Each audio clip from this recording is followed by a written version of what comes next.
ನಮಸ್ಕಾರ. ನಾನು ಅಡ್ವೊಕೇಟ್ ಗೋಪಿನಾಥ್. ಇವತ್ತು ನಾನು ನಿಮ್ಮ ಮುಂದೆ ತಂದಿರುವಂಥ ವಿಷಯ ಈ ಅಪಲೇಟ್ ಕೋರ್ಟಿಗಿರ್ತಕ್ಕಂಥ ಅಧಿಕಾರಗಳು, ಅಂದರೆ ಮೇಲ್ಮನವಿ ನ್ಯಾಯಾಲಯಕ್ಕಿರ್ತಕ್ಕಂಥ ಅಧಿಕಾರಗಳು. ಈಗ ನಾನು ಹಿಂದೊಂದು ಇತ್ತೀಚೆಗೆ ಮಾಡಿದಂಥ ಒಂದು ವಿಡಿಯೋ ಸಿವಿಲ್ ಟ್ರಯಲ್ ಬಗ್ಗೆ ಮಾಡಿದಂಥ ವಿಡಿಯೋದಲ್ಲಿ ಹೇಳಿದ್ದೀನಿ. ನೀವು ಮೊದಲು ಹೋಗ್ತಕ್ಕಂಥ ಕೋರ್ಟಿಗೆ ಕೋರ್ಟ್ ಆಫ್ ಫಸ್ಟ್ ಇನ್ಸ್ಟೆನ್ಸ್ ಅಂತ ಕರಿತೀವಿ, ಅದನ್ನು ಕೋರ್ಟ್ ಆಫ್ ಒರಿಜಿನಲ್ ಜೂರಿಸ್ಡಿಕ್ಷನ್ ಅಂತ ಕರಿತೀವಿ. ಗೊತ್ತಾಯ್ತಾ? ಮೊದಲು ಹೋಗ್ತಕ್ಕಂಥ ಕೋರ್ಟು ನೀವು ಹೋಗಬೇಕಾದ್ದು ಜೂರಿಸ್ಡಿಕ್ಷನ್ ಪ್ರಕಾರನೇ, ಆಯಿತಾ? ಅಲ್ಲಿ ಜಡ್ಜ್ಮೆಂಟ್ ಆದ ತಕ್ಷಣ ನೀವೇನು ಮಾಡ್ತೀರಾ, ಒಂದು ಅಪೀಲ್ ಹಾಕ್ತೀರಾ. ಮೇಲ್ಮನವಿ ಕೋರ್ಟ್ ಅಂತ ಕರಿತೀವಿ ಅದಕ್ಕೆ, ಅಥವಾ ಅಪಲೇಟ್ ಕೋರ್ಟ್ ಅಂತ ಕರಿತೀವಿ.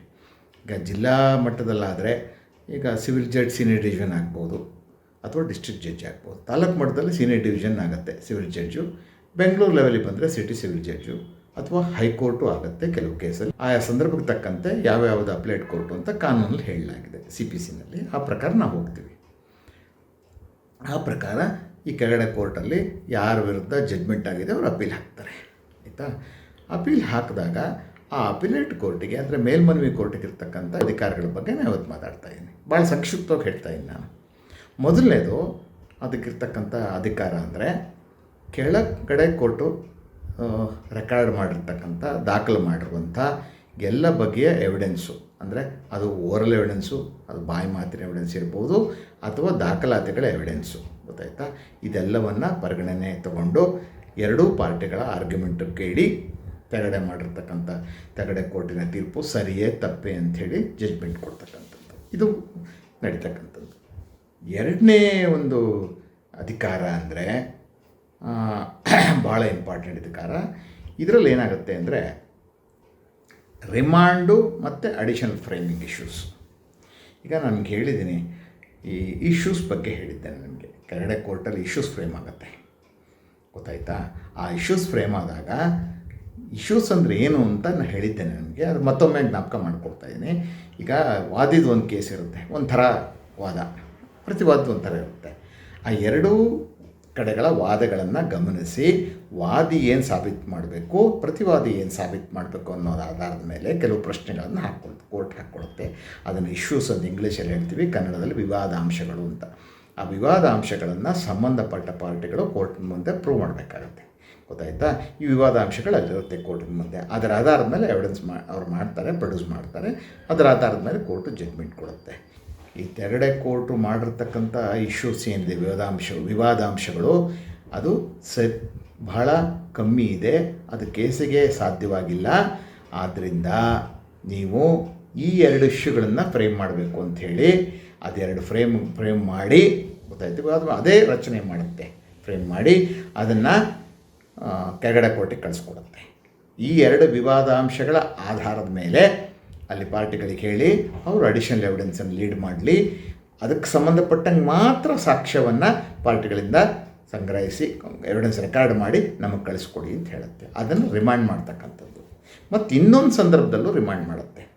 ಒಂದು ಇಶ್ಯೂಸ್ ಫ್ರೇಮ್ ಮಾಡಿ ಆ ಇಶ್ಯೂಸ್ ಸಂಬಂಧಪಟ್ಟಂತೆ ಅಡಿಷನಲ್ ಎವಿಡೆನ್ಸನ್ನು ನೀವು ಎರಡೂ ಪಾರ್ಟಿಗಳಿಂದ ಕಲೆಕ್ಟ್ ಮಾಡಿ ಕಳಿಸ್ಕೊಡಿ, ರೆಕಾರ್ಡ್ ಮಾಡಿ ಕಳಿಸ್ಕೊಡಿ ಅಂತ ಹೇಳ್ತಕ್ಕಂಥದ್ದು. ಇನ್ನೊಂದು ಸಂದರ್ಭ ಅಂದರೆ ಈ ಕೆಳಗಡೆ ಕೋರ್ಟ್ ಏನು ಮಾಡುತ್ತೆ, ಒಂದೇ ಒಂದು ಪಾಯಿಂಟ್ ಮೇಲೆ, ಪ್ರಿಲಿಮಿನರಿ ಇಶ್ಯೂ ಮೇಲೆ ಜಡ್ಜ್ಮೆಂಟ್ ಮಾಡಿಬಿಟ್ಟಿರುತ್ತೆ, ಅಥವಾ ಇನ್ಯಾವುದೋ ಕೆಲವು ಅಂಶಗಳ ಮೇಲೆ ಜಡ್ಜ್ಮೆಂಟ್ ಮಾಡಿ ಮೇಲ್ಗಡೆ ಕಳಿಸಿರುತ್ತೆ.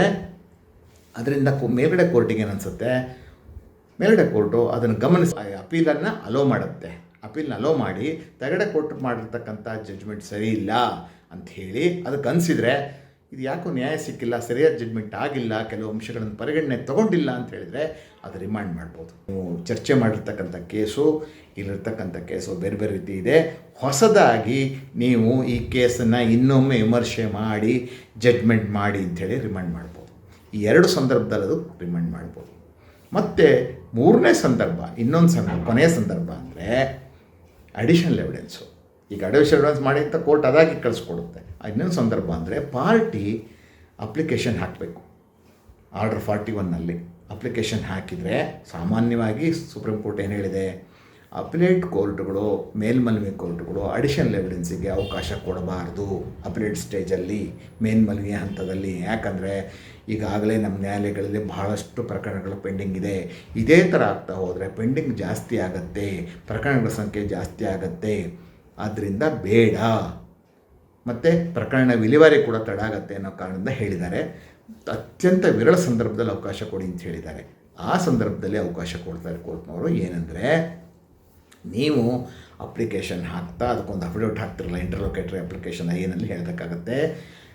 ಕೆಳ ಹಂತದ ಕೋರ್ಟ್ನಲ್ಲಿ ಜಡ್ಜ್ಮೆಂಟ್ ಆಗೋದಕ್ಕಿಂತ ಮೊದಲು ನೀವೊಂದು ಯಾವುದೋ ಒಬ್ಬ ವ್ಯಕ್ತಿಯ ಸಾಕ್ಷ್ಯ ಹೇಳಿಸ್ಬೇಕಿತ್ತು. ಆ ವ್ಯಕ್ತಿಯನ್ನು ನೀವು ಎಷ್ಟೇ ಹುಡುಕಿದ್ರೂ ಸಿಕ್ಕಿಲ್ಲ. ಅವ್ರು ಯಾವುದೋ ಊರಲ್ಲಿದ್ದರು, ಊರು ಬಿಟ್ಟು ಹೋಗಿದ್ರು, ವಿಳಾಸ ಸಿಕ್ಕಿಲ್ಲ. ನಂಬರ್ 1. ಯಾವುದೋ ಒಂದು ದಾಖಲಾತಿನ ಹಾಜರು ಮಾಡಬೇಕಿತ್ತು, ಹಾಜರಾತಿ ಆ ಒಂದು ದಾಖಲೆ ಸಿಕ್ಕಿಲ್ಲ, ನನಗೆ ಸಿಕ್ಕಲಿಲ್ಲ. ಆ ಸಂಬಂಧಪಟ್ಟ ಕಚೇರಿಗೆ ಅರ್ಜಿ ಹಾಕಿದರೂ ಸಿಕ್ಕಿಲ್ಲ. ಈಗ ಸಿಕ್ಕಿದೆ ಜಡ್ಜ್ಮೆಂಟ್ ಆದಮೇಲೆ, ಅಥವಾ ಇನ್ಯಾವುದೋ ಬೇರೆ ಥರದ ಬೆಳವಣಿಗೆಗಳಾಗಿದೆ ಆ ಜಡ್ಜ್ಮೆಂಟ್ ಆದಮೇಲೆ ಅನ್ನೋದು ನಿಮಗೆ ಮನವರಿಕೆ ಆದರೆ ಅದನ್ನು ಕೋರ್ಟಿಗೆ ಅಫಿಡವಿಟಲ್ಲಿ ತಿಳಿಸ್ಬೇಕಾಗತ್ತೆ. ಆಗ ಕೋರ್ಟ್ಗೆ ಇವರು ಯಾವ ಕಾರಣಕ್ಕೆ ಎವಿಡೆನ್ಸ್ ಮಾಡಬೇಕು ಅಂತಿದ್ದಾರೆ, ಯಾವ ಸಾಕ್ಷ್ಯವನ್ನು, ಬಾಯಿ ಮಾತಿನ ಸಾಕ್ಷ್ಯ ಇರ್ಬೋದು, ದಾಖಲಾತಿ ಸಾಕ್ಷ್ಯ ಇರ್ಬೋದು, ಅದನ್ನು ಮಾಡಬೇಕು, ಪ್ರೊಡ್ಯೂಸ್ ಮಾಡಬೇಕು ಅಂತಿದ್ದಾರೆ. ಅದು ಜಡ್ಜ್ಮೆಂಟ್ ಆದಮೇಲೆ ಸಿಕ್ಕಿದೆ. ಜಡ್ಜ್ಮೆಂಟ್ಗಿಂತ ಮೊದಲು ಇವರು ಪ್ರಾಮಾಣಿಕ ಪ್ರಯತ್ನ ಪಟ್ಟಿದ್ದಾರೆ, ಆದರೂ ಸಿಕ್ಕಿಲ್ಲ. ಗೊತ್ತಾಯ್ತಾ? ಆದ್ದರಿಂದ ಇವರಿಗೊಂದು ಅವಕಾಶ ಕೊಟ್ಟರೆ ಅವ್ರಿಗೆ ನ್ಯಾಯ ಸಿಗ್ಬೋದು ಅನ್ನೋ ಮನವರಿಕೆ ಆದರೆ ಕೋರ್ಟ್ ನಿಮಗೆ ಪರ್ಮಿಷನ್ ಕೊಡ್ಬೋದು. ಆಗ ನಿಮ್ಮ ಅರ್ಜಿಯನ್ನು ಅದು ಅಲೋ ಮಾಡಿ ಕೆಳಗಡೆ ಕೋರ್ಟಿಗೆ ಡೈರೆಕ್ಷನ್ ಕೊಡುತ್ತೆ, ಅಥವಾ ತಾನೇ ರೆಕಾರ್ಡ್ ಮಾಡ್ಬೋದು. ಯಾವುದನ್ನು ಅಡಿಷನಲ್ ಎವಿಡೆನ್ಸನ್ನು ತನ್ನ ಕೋರ್ಟಲ್ಲೇ ಎವಿಡೆನ್ಸ್ ಮಾಡ್ಬೋದು. ಈಗ ಸ್ವಲ್ಪ ಹೈಕೋರ್ಟು ಸುಪ್ರೀಂ ಕೋರ್ಟ್ ಆದರೂ ಮಾಡಲ್ಲ, ಕೆಳಂಥದ್ದು ಕೋರ್ಟ್ ಆದರೆ ಮಾಡ್ತವೆ ಅಂತ ತೊಂದರೆ ಇಲ್ಲ. ಅಥವಾ ಕೆಳ ಯಾವುದು ಒರಿಜಿನಲ್ ಜ್ಯೂರಿಸ್ಡಿಕ್ಷನ್ ಕೋರ್ಟ್ ಇರುತ್ತೆ ಅಲ್ಲಿಗೆ ರಿಮಾಂಡ್ ಮಾಡಿಬಿಟ್ಟು ಕಳಿಸ್ಬಿಟ್ಟು ನೀವು ಇದನ್ನು ರೆಕಾರ್ಡ್ ಮಾಡಿಬಿಟ್ಟು ನಮಗೆ ಕಳಿಸ್ಕೊಡಿ ಅಂತ ಹೇಳ್ಬೋದು. ಆ ರೆಕಾರ್ಡ್ ಮಾಡಿ ಕಳಿಸ್ಕೊಟ್ಟ ಆಧಾರದ ಮೇಲೆ, ಅಂದರೆ ಅಲ್ಲಿ ರೆಕಾರ್ಡಿಂಗ್ ಯಾವ ಥರ ಆಗುತ್ತೆ ಅಂದರೆ, ಯಾರೋ ಒಬ್ಬ ಸಾಕ್ಷಿಯ ಒಂದು ವಿಚಾರಣೆ ಬೇಕು ಅಂತ ನೀವು ಕೇಳಿದರೆ ಆ ಸಾಕ್ಷಿ ವಿಚಾರಣೆಗೆ ಮಾತ್ರ ಸೀಮಿತವಾಗಿರುತ್ತೆ ಅಡಿಷನಲ್ ಎವಿಡೆನ್ಸು. ಅಥವಾ ಯಾವುದೋ ಒಂದು ದಾಖಲೆ ಹಾಜರು ಮಾಡಬೇಕು ಅಂತಿದ್ದರೆ ಆ ಹಾಜರು ಮಾಡೋದಕ್ಕೆ ಮಾತ್ರ ಅಡಿಷನಲ್ ಎವಿಡೆನ್ಸ್ ಸೀಮಿತವಾಗಿರುತ್ತೆ. ಅಥವಾ ಯಾವುದೋ ಸಾಕ್ಷಿಯ ಪಾಟಿ ಸವಾಲು ಮಾಡಬೇಕು ಅಂತಿದ್ದರೆ ಆ ಸಾಕ್ಷಿಯ ಪಾಟಿ ಸವಾಲಿಗೆ ಮಾತ್ರ ಸೀಮಿತವಾಗಿರುತ್ತೆ ನಿಮ್ಮ ಅಡಿಷನಲ್ ಎವಿಡೆನ್ಸು.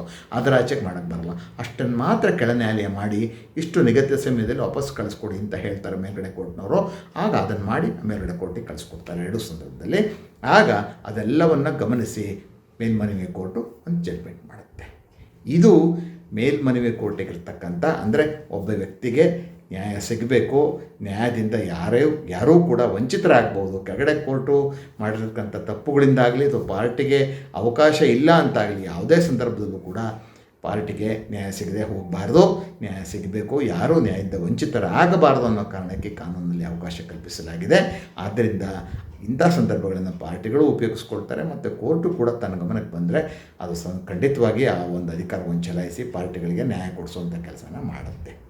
ಇದು ಮೇಲ್ಮನವಿ ಕೋರ್ಟ್ಗಳಿಗಿರ್ತಕ್ಕಂಥ ಆ ಅಧಿಕಾರದ ಬಗ್ಗೆ ಮತ್ತು ಕಾನೂನಲ್ಲಿರ್ತಕ್ಕಂಥ ಅವಕಾಶಗಳ ಬಗ್ಗೆ ನನ್ನ ಮಾತುಗಳು.